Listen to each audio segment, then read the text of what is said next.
It was early spring in the Arctic when two young ladies got lost for 2 days and 2 nights. Spring in the Arctic is not the same as spring in southern Canada. Temperatures can drop to -20, -30, with blizzard conditions can come at any time. Hello and welcome to Indigenous Roots and Hoots, a podcast produced by the Legacy of Hope Foundation. I'm your host, Gordon Spence, and thank you for joining us. Today, my guests are two young ladies who were lost, Alyssa Flaherty-Spence and Lavinia Qiatsuk Flaherty. Also joining us for this podcast is the hero of the story and the man who found the girls, David Sudlovinik. Thank you all for being here to tell your story. I guess we'll start with Alyssa. Maybe you can begin by telling us a bit about the day leading up to you being lost in the Arctic. What was the weather like? What were you wearing? And, maybe a brief description of what it was like that day. So for me, I was just actually there for a week prior to this incident. And I had just flown up to be there for the summer. And I think that day, or the night before, our cousin, Andrea, and my uncle and his wife had invited us over the next day to go fishing. And so Lavinia and I were very excited. All of us with Andrea were very excited. For me, it was something that I was looking forward to because I hadn't gone out fishing with them for quite a long time. So leading up to it, the weather was beautiful. It was a Sunday. We were all excited. It was sunny, beautiful spring day, perfect day to go out. For me, when I got to Andrea's house, Louise, her mother, had said to me that I should wear more clothing. When I went there, I just had a small Canada Goose jacket. And so she gave me a ton of more clothes to wear. And she said, you never know what the weather is going to be like. So she dressed me, and I'm so glad she did, because leading up to that day, I definitely needed those clothes. So how about you, Lavinia? What was your memories of that day? On the Sunday that we were, the morning that we were prepared to go out, I was alone home with my grandma. And normally on Sundays, I was always told growing up that we're not supposed to go out hunting or camping because it's the Sunday and it's part of our tradition. So normally I didn't go, but because my cousin Ali was in town and I was really excited, and we were going to be with my cousin Andrea and Louise, my aunt, I felt safe. I had no worries, and it was really, really nice out that day. It was like a real hot, sunny spring day. So that morning, Louise called me and told me to start getting ready. And I got up and I packed some food, some snacks. And a week before that, my Aunt Mary, she gave me a parka that she made. And it was unusual because it just happened. And it was not like Christmas where you get random gifts, So she just gave it to me, and she said, maybe you'll need this spring or whenever you decide to go out. So I was really happy in that morning, so I took it. But what didn't help later on when we were missing was that my parka is all white. It's funny, how these things happen. And like Alyssa was saying, somebody actually gave her more clothes to wear, and then you got help too in that area. It happened to me once too when I I went off the road once, and I just had my jean jacket on, jeans, and my grandmother had actually thrown some winter clothes into my trunk before I left for town that night, and I went off the road, and good thing I had that parka and those skidoo pants in the trunk. Otherwise, I probably would have froze to death. So, it's amazing how fate works, sometimes to save our lives. So how did you, you guys were fishing, you were going to head home, and how did you manage to head in the wrong direction? So we wanted to actually leave the fishing spot a bit earlier that day. I think Lavinia and Andrea wanted to go play some sports that night in town. And so we thought we'd leave earlier Sunday night before everyone else had left. And so Lavinia and I were on one skidoo, Andrea was on another skidoo. And Lavinia can talk a little bit about this, but we essentially had borrowed some fishing equipment from another fishing spot for the day. And so when we, I think it was someone was going to go bring some of it back, and there was a mix of communication of us actually having to use the washroom before we left. So there was a split between Lavinia and I and Andrea, and we were supposed to essentially meet up before we take off back to town. And that communication kind of went down. It wasn't very clear. And so Lavinia and I ended up leaving the fishing spot thinking that Andrea was actually ahead of us. We thought that she had taken off. And so we were on tracks and we were leaving. And I think that's where it started. Was it daylight still? Like in April, I guess it'd still be daylight, right? It was still pretty bright out because in the spring and summertime, it doesn't get dark. So we were actually asked by my Aunt Louise to return the equipment. And because me and Ali were on one skidoo, we decided to take everything. And I thought Andrea was behind us to return some of the equipment, but I didn't know that she was gone to use the bathroom before we hit the trail to go back to town. So this part, it got really confusing because we followed a trail to go to that fishing spot from Iqaluit just in one area. And once you get on that trail, it leads off to many trails out on the land. But that certain trail is what you have to follow. So when we were at the spot to return some of the equipment, I don't know if I heard it from Ali or if I heard it in my head or if I heard it before we brought the equipment back that Andrea was going to be in this certain area.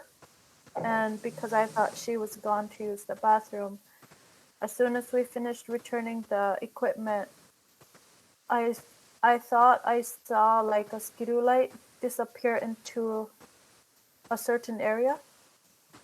And when I saw that light, I don't know if it was a skidoo, I don't know what it was, but when I saw it, I instantly thought we had to follow it, because I thought it was Andrea.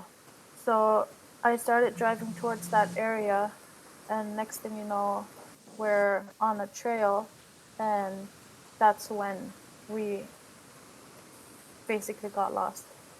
How long have you been driving before you realized you were lost? We don't really even know for sure how long it was. It felt quite long, actually. I think we were going for maybe an hour. I don't know. Lavinia was the one driving, but we were going pretty fast. And I think there was a couple times where when we were driving, Lavinia stopped. And that's when she stopped and Andrea was not near us. That's when I think my stomach sank and I got started to get a little bit nervous because it felt for me that we were driving for a while. And then she had stopped. And I remember her saying, I don't know if we're going the right way. And that's when I really, it sank in that, you know, we're in this vast area of land where we have no clue where we are. And for me, not growing up in Iqaluit or the north and not having experience on the land, it started to sink in for me that I didn't know where I was. What did you run out of gas eventually, or why did you turn around and go back? Hard to say right now, eh? It was actually before we ran out of gas, because there were so many trails. We were kind of like trying different ways to try and get back to where we came from. So when we were on the trail, like Ali said, at one point we realized that maybe we were lost and we didn't know where we were.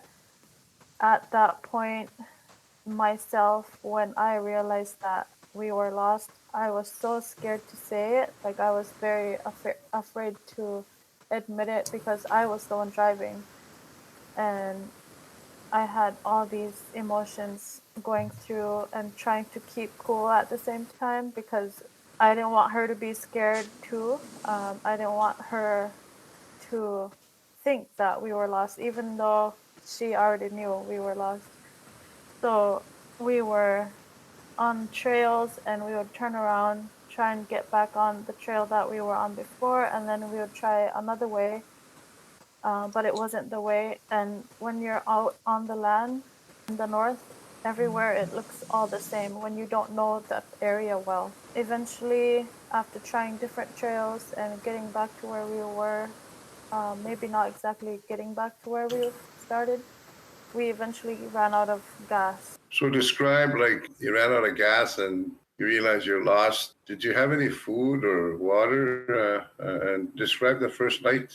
Like, it must have been what time? Must be getting late at night at this point. So the skidoo actually stopped, and I don't know why or how, but Lavinia and I were in good spirits at the time, and we even were taking pictures with her little iPod. Even though the iPods back then didn't have phones, we had no GPS, we had no cell phone, no service, no satellite radio. It was probably later in the evening, and it was still somewhat bright out. In the spring in the north, it's still, at that time, you can still see. So it was not dark. And so what we ended up doing, we kept walking on the trails because you can still see the tracks of the skidoos. So even though our skidoo died, we kept walking thinking that we might be close to town, or that track might take us somewhere. So we kept walking, and it started to get pretty dark and we weren't making it anywhere. So we would, sit down, even crawl at times, but we wanted to keep walking and get into where we thought we had to be. And I think that night, I don't have a lot of memories, but we walked, I think, the whole night pretty much. And I think it wasn't until early morning on Monday morning when the blizzard hit. And that's when I think that blizzard really prevented us from going anywhere. We didn't really sleep, I think, Sunday night. I think it was more so we had walking and then the blizzard hit. Well, and then what did you do? Like, where did you stay? Like, you're in the middle of a blizzard. Where did you go for shelter? It was actually that when our skidoo ran out of gas, we started walking.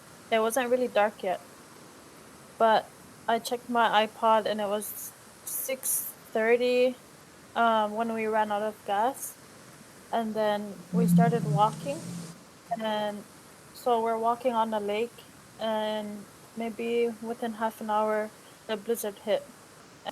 When we were walking on the lake, she would come and we would lay down on the ground and I would lay down behind her. I mean, in a way where she would block the wind from me because I was getting cold. So we would lay down on the ground, and the wind is, in Inuktitut we call it Natukovea, and it's the wind on the ground. and it was getting stronger and stronger. So at one point, it got dark. I would guess around 8:30, 9. We couldn't walk anymore, so we went behind a rock, a big rock. I told her we're gonna have to get some shelter or find some shelter, and there was nothing anywhere.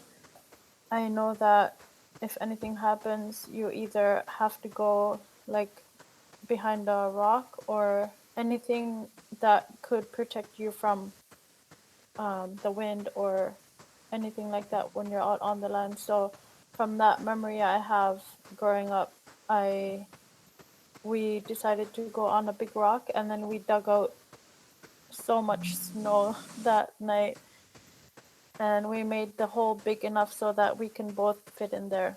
Did you have any food or water? I packed some snacks.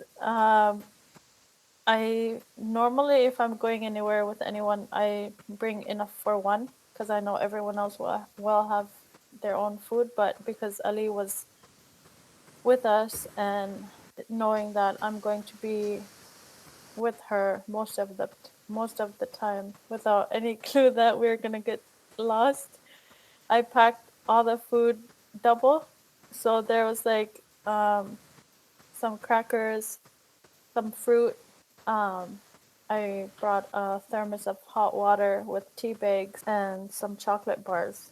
And that's all we had. So you pretty much walked all night into the next day, and you said the blizzard came in on the following day. How long did you spend in that spot? The blizzard passed. How long was the blizzard? I don't really know how long we stayed in that blizzard behind the rock, but I think that's where it was, that night and the second night, where you're not moving, you're not walking, you're just there, hope. I didn't want to fall asleep. I didn't want to close my eyes too much because I was scared I was going to fall asleep and not wake up. I remember things around that time near the rock where we would have to brush the snow off because we were starting to get buried with the snow. And I remember one time my mitt, because the wind was so strong, the wind pulled my mitt off, and I wanted to go after it. And Lavinia said, "No, don't," because then it was so white out. You couldn't even walk 10 feet without getting, almost lost. Yeah. So anyways, the next day, the blizzard started to, die down a bit, and we started walking again. And because of the blizzard, there was no trails. The trails were gone. The tracks were gone from the skidoos. That's when, I think that day and the next day was when I started to lose a lot of energy, and Lavinia was the one more so guiding us walking of where we needed to go. But for me, it was, I think, for reflecting on it, we didn't even know where to go, but we thought we heard skidoos. For me, I thought I heard skidoos. And so we thought, let's just go where we think we heard it. I remember even just stopping and looking, and I would say to Lavinia, "Wait, do you hear that?" And we don't know if we actually heard anything. I still don't know if we actually heard anything, if it actually was anything. So was this the second day, or where were you the second night? Yeah, so it was actually the first night, that was when the blizzard hit. So we were walking for about an hour and a half, 2 hours. There, the blizzard hit. So then we stopped on the first night. I remember it got bright again. So then I figured it's the next day.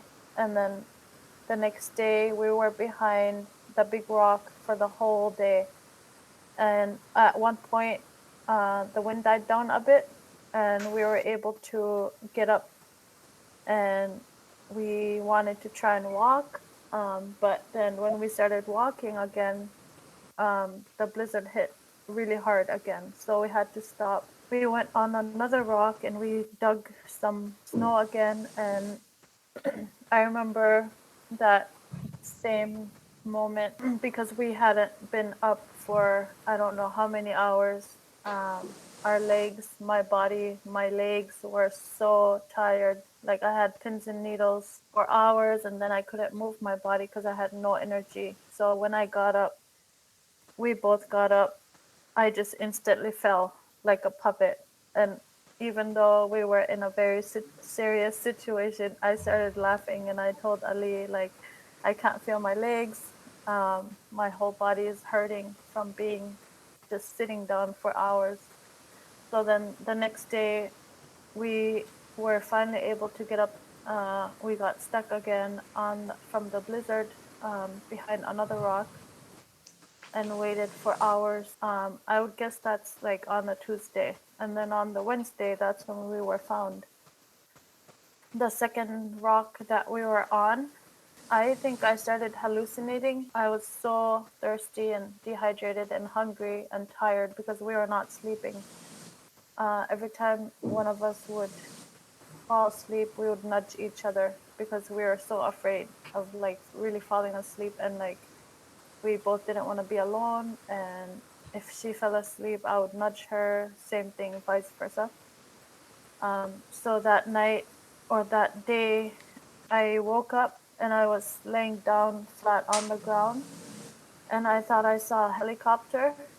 I'm pretty sure I was hallucinating, but I was staring at it and I can see the helicopter, and I just couldn't really hear anything because it was so windy. And I said to Ali, there's a helicopter right there. And she looked and she said, where? And she turned her body really slowly. And I slowly got up thinking like, we're going to have to get up. But there was nothing there. So it was really getting to us mentally and physically. Did you ever feel like giving up? I think for me, yeah.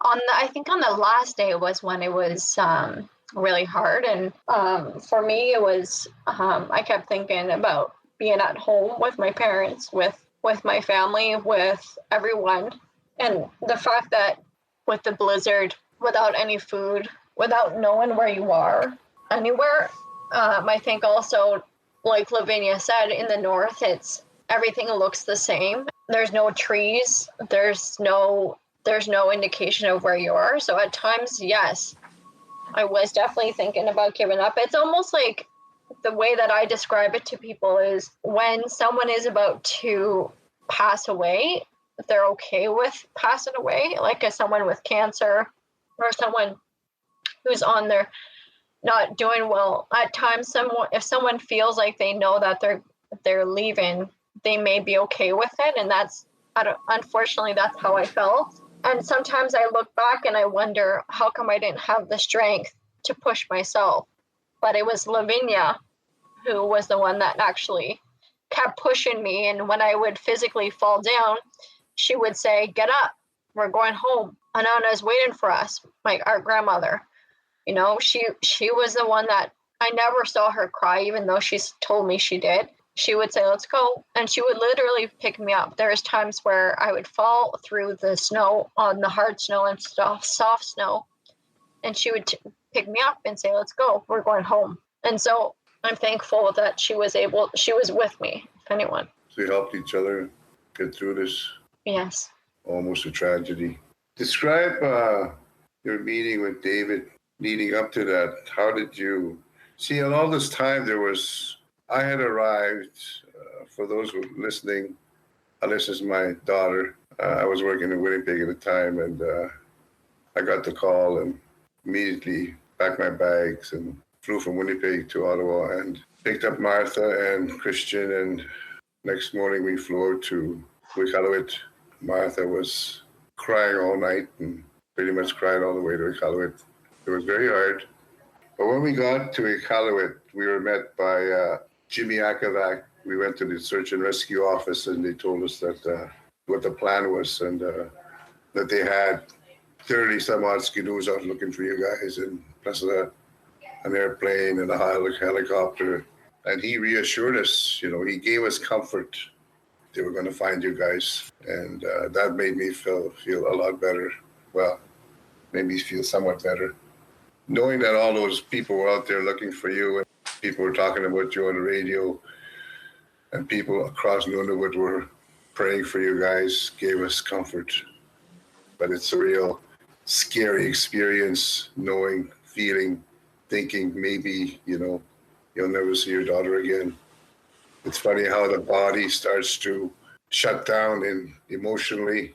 I guess it's kind of a protective mechanism. So, but did you hear any helicopters or any skidoos prior to seeing David in the area, in the vicinity? Because there was a lot of skidoos looking for you guys. Or on the third day, Ali was talking about, losing hope and feeling like she wanted to give up. But in a way, I felt like something was rushing me inside. Like something was telling me we can't give up. And I felt like if I showed any sign of hopelessness or like I was scared or like I didn't want to do anything anymore, it wouldn't help Ali in any way. I was feeling not the exact same way how Ali was feeling because she was depending on me. And so on the third day, when we were walking and walking and walking, the sunlight, the lightness, the energy that we had from eating the few snacks that we had and the wind that died down, to me, that was like there was so much hope. Even though I was super tired and I was feeling defeated in ways, and I was putting myself in both shoes. Like, what if we're not found? Where will we be found at least if we're not alive anymore? And if we are found, there's so much lightness still that there is a chance that we will get found. So the feeling I had was both, and I said that it felt like something was rushing me inside, like something kept telling me that we have to keep walking and we have to hurry up because it's going to get dark before we know it. And I was able to hear some skidoos and planes and helicopters at some points, but I was so focused on just keep walking, just keep walking. And my body was so tired, and mentally I was surviving and I was on survival mode. But I saw David skidoo. That's when my whole body dropped. Like I collapsed to the ground. Like my emotions passed. When I saw the skidoo, I was very relieved. And when I saw the skidoo, I had no idea that we were walking towards like a cabin, abandoned cabin. To me, it looked like rock because I couldn't see very far. So leading up to on the last day, Lavinia and I were walking and she was ahead of me. And because of the blizzard and the wind, the snow had bunched in my hair or my hood. And so my head kept looking down. I had so much weight on my hood that I had my neck down, my head down, and I was looking down. And I lift my head up once in a while and to look at Lavinia. And she was the one leading where we were walking, and I would follow her footsteps. And she was ahead of me, and we were walking on flat land. And we figured if someone was going to find us, if there was a helicopter, there's better chance for them to find us somewhere where there's not a lot of tundra, where we're in the middle of white. So Lavinia was walking and I was exhausted, and Lavinia started screaming. And I look up and she's waving and she is like screaming and screaming. And so at a far distance, I see a skidoo going. And like Lavinia said, it was going to a cabin, which we both had never seen prior to seeing the skidoo. And then Lavinia and I were running, trying to wave. And that's when the next thing I remember is the skidoo light just coming closer and closer and bouncing. When you see a skidoo straight on, you see the light getting bigger. And that's when I couldn't believe I was going home. David, the hero, shows up. Describe your day, the day that leading up to that. What were you doing? You were at home, I understand, and you were getting bored, couldn't leave.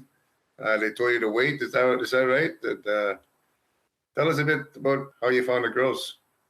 I first heard about the girls when Search and Rescue called me if I was able to go assist in search. Of course, I said yes, but they didn't need me right away, so they called me the next day and see if I could go. But the blizzard was still going, so I didn't want to go in the blizzard. That's my weak spot. So they never called me back, unfortunately. I think it was good because of that. But Jamie as well called me up from the cabin that they were waiting out the blizzard, Silver Lake, I think. So that made some difference that I wanted to do something by myself. So I went to the search and rescue meeting that was going on to go listen and keep up to date what's going on. Eventually, on the third day, I went to that meeting again and to keep up date and decided I'll go caribou hunting, which I didn't. I went on a search. So I went by myself around 10 o'clock, but I told the wildlife officer I'm going caribou hunting in that direction. I'll be keeping out for the girls. So that's what I did. I saw some searchers. I bumped into them and asked them, what's new? What's going on? Nothing's going on right now. Just searching and searching. So we went our separate ways, and I had planned to go to the Ferguson cabin. That's where I found the girls from. So I did. When I went up there, I was hungry, so I was getting ready to eat. And then there was a little bird flying above the cabin, hysterically up and down, and like a hummingbird in the direction of the girls. If I looked further past that, I would have seen them run away. But only after minutes later, I did see them. I thought they were caribou, so I looked at them with my binoculars, and then there they were, two girls walking. And that was awesome for me to see. While I was getting ready to go in to eat, I saw the bird flying above the cabin, hysterically, up and down, and then in one spot like a hummingbird, right in the direction of the two girls. Is that normal? Like, is that a normal thing a bird would do, or?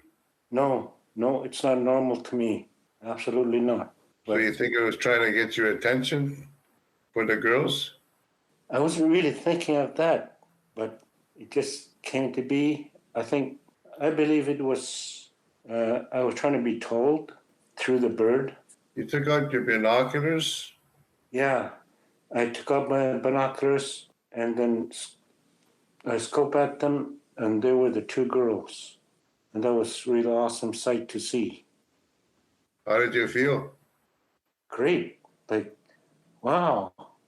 I was just really happy.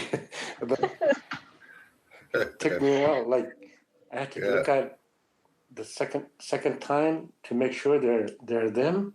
And then I finally went to go race to them. So how did you feel, Lavinia and Ali? Like, how did you feel when you saw him coming? And I was first to see David because Ali was behind me walking, and she would put her head down, and so I'm walking and I keep looking forward. But before this, when we were during the day, we stopped at this really big rock, and that's when we decided to have the snack. After we ate, we were laying down against the big rock, and I think we both fell asleep. And I got woken up to what sounded like a ptarmigan. It was on my left side, and I can hear it. When you know the sound of the ptarmigan, you recognize the sound. But again, at the same time, it didn't sound like a ptarmigan. Like it was a bird. You can hear that it's a bird, but I didn't see it. To my left, I heard it. So I woke up and then I had that feeling of we need to get up and start walking again. And that's when I woke up Ali and I nudged her and I told her we have to keep going. And she didn't want to get up. She didn't want to walk. And I told her we're going home today. Our family's waiting for us and we have to keep walking. I can't leave you here. You're going to have to come with me. And I kept telling her repetitively. even though she was being really stubborn. So we kept walking, and I think hours later, 2 3 hours later, after walking so much, I see ahead of me like a skidoo light. And for the first 3 seconds, I was looking at it, thinking like, "Am I going crazy? Is that really a skidoo light?" And then it hit me, it's moving, and it stopped at a cabin, which I thought was a rock.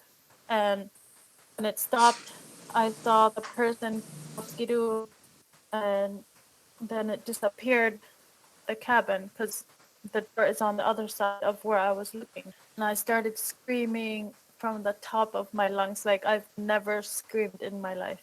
And I was waving and waving, and I was telling Ali, "There's a skidoo," like as loud as I can. I've even to this day I've never screamed that loud, and I have no reason to. I'm screaming and screaming, and then I see a human from the other side of the cabin. It looked like he took out a gun, but now I know it was binoculars that he was using, because I didn't know until this day that he was using binoculars. And I can see him. He kind of tilted his body, like you're looking sideways, and I can see him. He's standing still, and then he rushes back to the skidoo, and that's when I knew he's coming. He saw us, like he saw two girls or two people, and at that point, I'm pretty sure I was on the ground crying, laughing, screaming, and everything in between. Like I was so happy. I then again I put my head up, and he was closer, and he came so fast that when he came by the skidoo, I think he shut off the skidoo, but even though he shut it off, the skidoo was still moving, and he just jumped off of it and ran to us, and he hugged us. Wow. That must have been one beautiful feeling to see this guy, this angel appear, as you guys called him. How did you feel, Ali? I think, well, Lavinia gave him a hug. I was way behind because I was slow and straggling. So I ran to him, gave him a hug, and I remember I didn't want to let go because I was like, "Don't leave us." I was scared. I didn't want to let go. So I remember he took us to the cabin. He put us on the skidoo, took us to the cabin, and I remember the first thing I ate he gave us was he gave me a roast beef sandwich. Typically, I wouldn't eat a roast beef sandwich, but at that point, you don't care what you're eating. You want something. So I still remember how good that roast beef sandwich was. Yeah. You must have all been pretty ecstatic by the sounds of it to have found the girls and the girls of being rescued. I can imagine the emotions that were running through all of you at this point. How far had you traveled? I left around 10 in the morning. I went to the Ferguson cabin by around 5, so that's about 7 or 8 hours. How many kilometers would that be about? I don't know. I heard that you guys were way out on the northwest outer edges of the search and rescue area. You had gone northwest instead of going southeast. Did you have a radio after you found the girls? How did you guys get back? I understand there was a helicopter that came and got them. How did that work? I had a satellite phone. I called home to my wife and told her that I found the two girls and asked her to call search and rescue and the family. And she did. So about maybe 45 minutes later, a helicopter came with a wildlife officer on board, and the girls were inside the cabin. They didn't come out. He came with me to see what the situation is in there. We had to help the girls to come out to go to the helicopter. They were too weak, exhausted. So we helped them in, and they took off. They waved, of course. Yeah. That was good. And you went back, you drove back, obviously. Did you go back right away? Not right away. No. I went to kind of search for the skidoo, but I didn't find it because I lost the girls' tracks. So all that mattered was they're okay. So I just went home after that. I got home around 10 o'clock. So that was from 10 in the morning till 10 o'clock at night. So that's 12 hours Yeah. altogether. Considering So that was it for me. Wow, that's an amazing story. When we took off from the helicopter, as soon as we got in the air, we can see all the search and rescue members, and they were all waving at us. And this whole time, since the moment we saw the skidoo until, I don't know, late that night, we were just crying on and off. As soon as me and Ali would look at each other, we'd cry again. One of the best things was seeing David coming on his skidoo. That third day, we realized we were at Alyssa place, Martha and I, and we were getting pretty, I don't know, we were almost losing hope, I guess. And it was around 6 o'clock where I was pacing the floor and I was praying to God for them to find you. I was dreading another night for you guys to be out there. I heard the phone ring and then I heard somebody screaming with joy saying that they found you guys. And I must have jumped 6 feet in the air. I was so happy. I tell you, it's like the world came off my shoulders. That was just, we all started screaming and crying and laughing and tears of joy and relief and thank you, God. And, thank everybody for their prayers. It was a miracle, It really was for us. It was an incredible, incredible time. I want to thank you guys for sharing your story with us. Legacy Hope Foundation certainly appreciates your contribution to the work that we're doing. Your story will be with the Legacy Hope Foundation for years and years to come. Your children, your grandchildren will have an opportunity to listen to this at some point. And I just want to close off by thanking David, especially you, man. You did so much for us and for the girls. And I know you're going through a hard time right now. You're going through chemo. I pray to God that things get better for you. David Sudlovinik was born in Igloo in Resolute Bay after arriving on a ship from Qiatsuk, Nunavut, Quebec, where his family was relocated by the government of Canada. He has since moved to Iqaluit, where he has been living for the past 23 years. He is retired from the Nunavut government for the past 10 years and enjoys spending time with his family, going out on the land, camping, hunting, and fishing. David is currently going through chemotherapy in Ottawa. We wish him well and for a full recovery. Alyssa Flaherty-Spence has gone on to complete her law degree from the University of Ottawa and now works as an associate lawyer for the law firm of Gowlings, WLG in Ottawa. Alyssa works on Indigenous claims and litigation matters, including class actions such as the Federal Indian Day School Settlement. She is also the president and chairperson for the Inuit Children's Center in Ottawa. She now lives in Cheney, Ontario with her boyfriend, Mike Villeneuve, and their dog, Diesel. Alyssa enjoys traveling and listening to country music. Lavinia Qiatsuk Flaherty grew up in Grise Fiord, Nunavut, the most northern community in Canada. She moved to Iqaluit in 2002, but is now living and working in Qiatsuk, Nunavut, Quebec. She works as a coordinator for the Good Touch, Bad Touch program for the Nunavut Health Board in prevention and programming on family and child abuse. Lavinia enjoys going out on the land, camping, hunting, fishing, eating, and sewing. She has 2 sons, ages 8 and 5. Thank you for your time and participation in this podcast of Indigenous Roots and Hoots by the Legacy of Hope Foundation.